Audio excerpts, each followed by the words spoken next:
Oh, aloha, everyone. Joshua Hayes at BigWaveTrading.com. All right, well, I'm very short for time because I'm holding a ton of positions in the end of day account. So before it overwhelms anyone, before we go over this list, just remember I always recommend you personally hold 10 stocks, 10% of your capital. At most, you're going to hold 20 names, 5%. At the bare minimum, please. 5 names, 20%. Please don't ever put more than 20% of your capital into any one stock on an overnight basis. That also being said, I want to remind everybody, my smallest position is, let's just say I have one day trading account it's actually over at Tastyworks. It's going to be used to day trade options intraday on big cap stocks. The total amount that's there in that one day trade account, it's just a setup side account, is what I place minimum in each new long position in the end of day account. So keep that in mind as we go through that.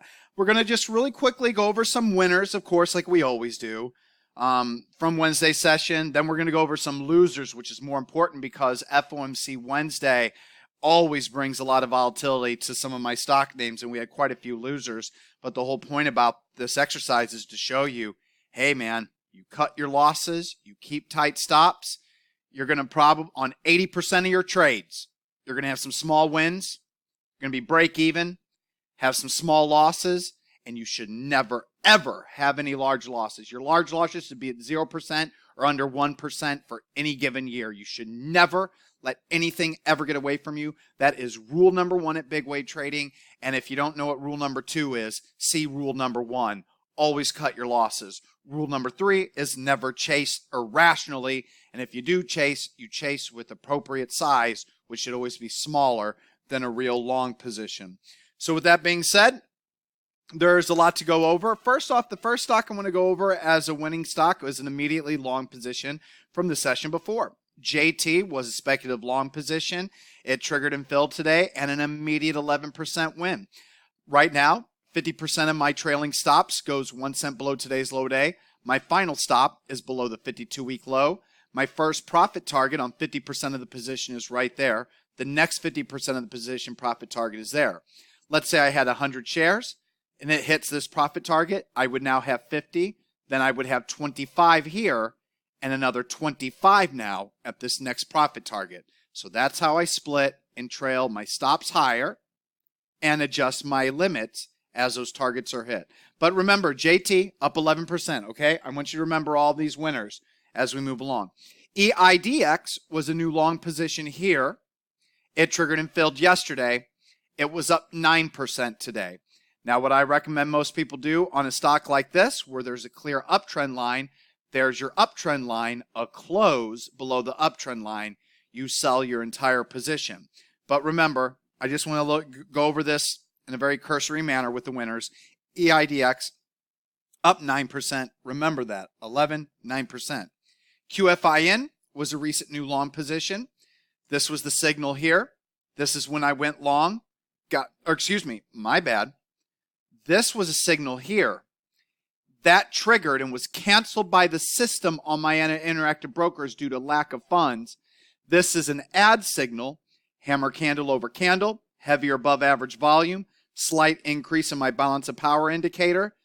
I did have 1% available. I was filled on that order. I'm long QFIN. When I first got long QFIN on this day, I had a stop initially 1, 2, 3, 4.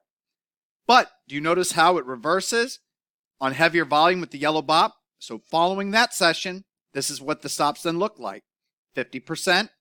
Then the final 50% I had here, here, and here. So the final 50 was split up into 3 stops. Well, following that session, this is a great example here, guys. Heavier volume, now the bop has gone red. But this session is still within the prior session's trading range. It's not a big down bar, or else 100% of my trailing stops would have been placed 1 cent below this day's low a day. As it is with the red bop, these stops are canceled, consolidated, and moved up. 50% of my trailing stop is now here. The final 50% is there. The good news, QFIN gapped up and ran today, so all is well there. I'll be adding a stop below today's low of day there. My first profit target on QFIN, I do believe, is right here, this high. My next profit target is right there on QFIN, so it still has a ways to go. So up 11, up 9, up 8%. Now, just to show you, hey, long-term, had some winners from on Wednesday that are long-term long positions. This is a food and beverage stock, CZZ. This was the long signal back here. Candle over candle above the 50-day moving average, heavier above average volume, pocket pivot point signal, increase in green bop. It has been a steady trender, and this food and beverage stock in less than 4 months is up 42%. Freaking awesome. Obviously, I'm moving a stop 1 cent below today's low day. My final stop on CZZ is here. So I've moved them all up to make sure that I lock in profits on CZZ. But now let's add a 42% winner. All this is very important for whenever we go over our stocks that are down on the day. Another winner from Wednesday, DCPH. This was what I considered an intelligent chase. DCPH is from my perfect speculator scan. Bullish candle over candle on above average volume, increasing green bop. If I got filled, first stop, final stop on DCPH. Triggered and filled immediately the next day and just started to work. So never had to worry about all that. Now for now, my final stop on DCPH is here, and I have stops here, here, here, and then here after today's session. But DCPH, here is another 40% move in less this time in 2 months. Perfect. Once again, remember this gain in DCPH. FLXS. We've gone over this one before, so let's just really quick just move forward. 36% gain in 2 months. Okay, so now we've seen all of those gains and all of those winning positions. We have some short-term winners, JT, EIDX, QFIN. We have some long-term winners, DCPH, CZZ, and FLXS. Now let's look at some losers from Wednesday session. So JKHY intraday today, that hit my final stop, and on an end-of-day basis, this is indeed a 100% cut loss signal. This was the entry signal, bullish hammer candle off the 50.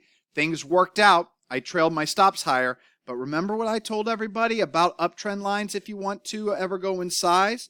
You draw, wait, that's the wrong button. Sorry. Pressing the wrong button. If you draw your uptrend line here on JKHY, you would have been knocked completely out 2 sessions ago. But even if you decided to hold and wait for my end of day sell signal, you waited till today. What's the total loss? Negative 1%, 0.32. I always round up when I report my gains, or round down when I report my gains. I round up when reporting my losses to include slippage, because I take all of my data from Telechart. I don't go into the Interactive Brokers, type up the symbol, look exactly what my buy entry is and what all my sells were. So on an end-of-day basis, you would have lost 2% on JKHY. Not so bad when we consider all the other winners. NTNX, it hit my final stop today. My final stop was right here. On an end-of-day basis, what's the pain? 9%. So that 9% gain in EIDX was completely wiped out by NTNX. So we're 1 for 1 there. Then EVER, bad day today.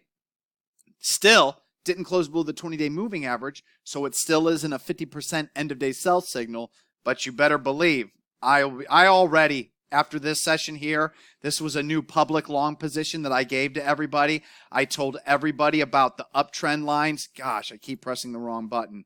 I normally use version 19, and we're going to take a look at that for the end of the video lesson.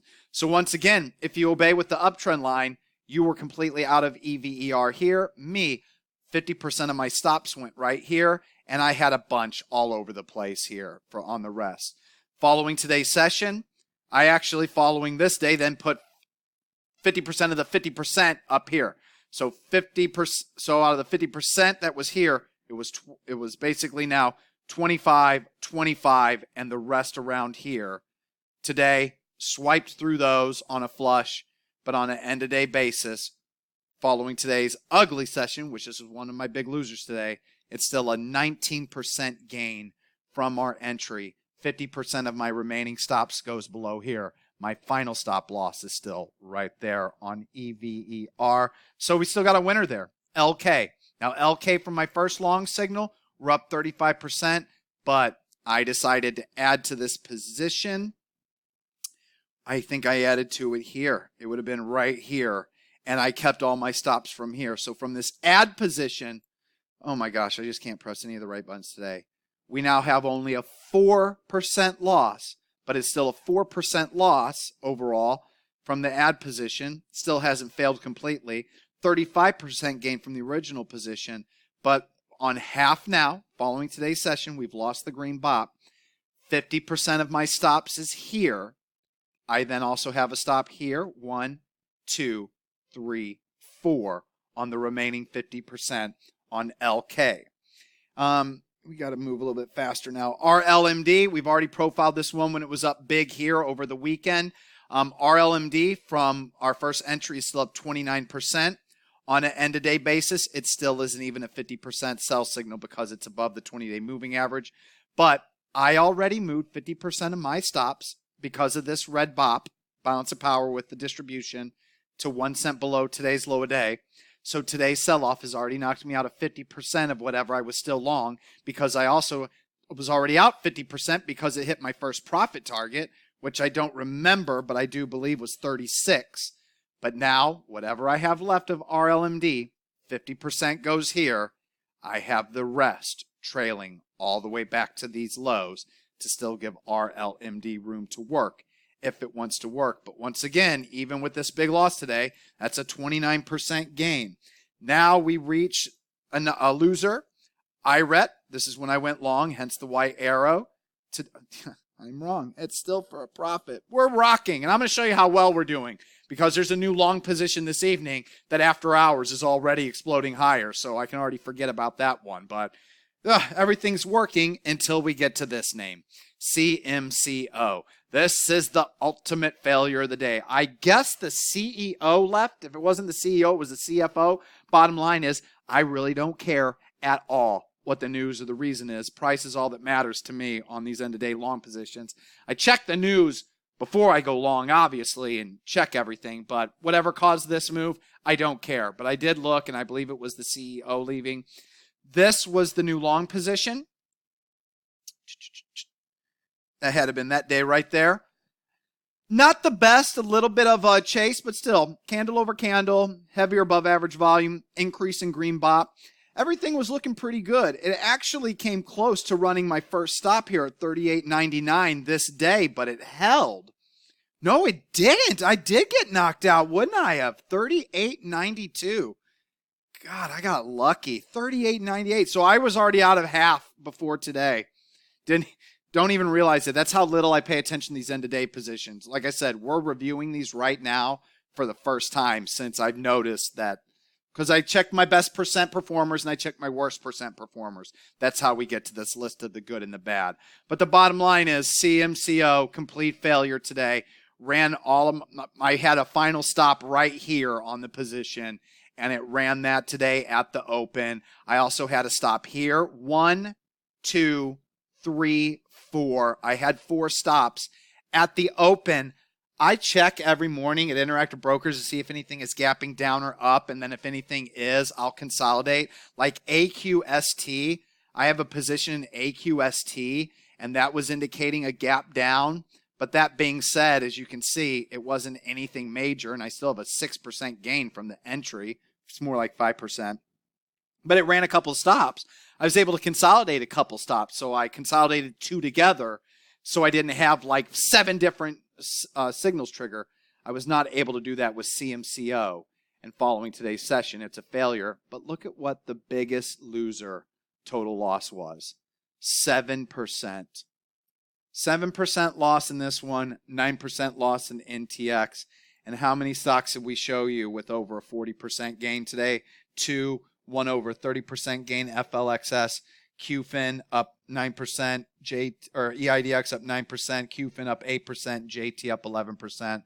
That's how you love to see it. So Man, sorry that took so much time to go through everything, but that's why these video lessons take so long. There's a lot of long positions. So this leads me to the one public long position that I feel is good for the rest of the week. The last one I gave was MANT this past weekend. So far, it's holding all of its stops. Remember, I have 1, 2, 3, 4 stops because I'm originally in it from here. I also said with this uptrend line, it closed below it, you get out. MANT is still true. Nothing to do there. Plan was initially a long position of mine here. It hit both of my, after this day, I added 50, actually after this day, I put 50% here. It ran that 50% there. The final 50% was here. Following this day, I put whatever was here, split it up into half, 50, 50. It ran them all this day and also happened to be a 100% end of day sell signal. So I got rid of plan. So plan today, bullish hammer candle pattern right above the uptrending 50-day moving average and right at strong recent price support on heavier volume than the session before and average volume. So it's almost above average, close enough. I just need it to be heavier than the session before. And then a surge in BOP. So BOP just didn't barely move higher. It significantly moved higher with that impulsive volume move on plan. The game plan with plan is good to cancel buy stop limit order up and through 5186. 5186 is my stop. 5186 is my limit. It triggers and fills and I get long plan. I am good to go. My personal first cut loss level on plan is right here. What is this actually?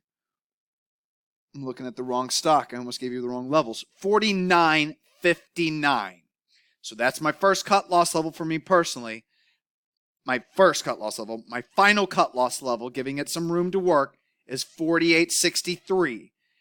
You could use the 50-day moving average as your first and final stop or a combination of both with this level. You could use this level as your final stop. That level is your only stop. That level is your only stop, or the 200-day moving average. Everyone's risk tolerance is different.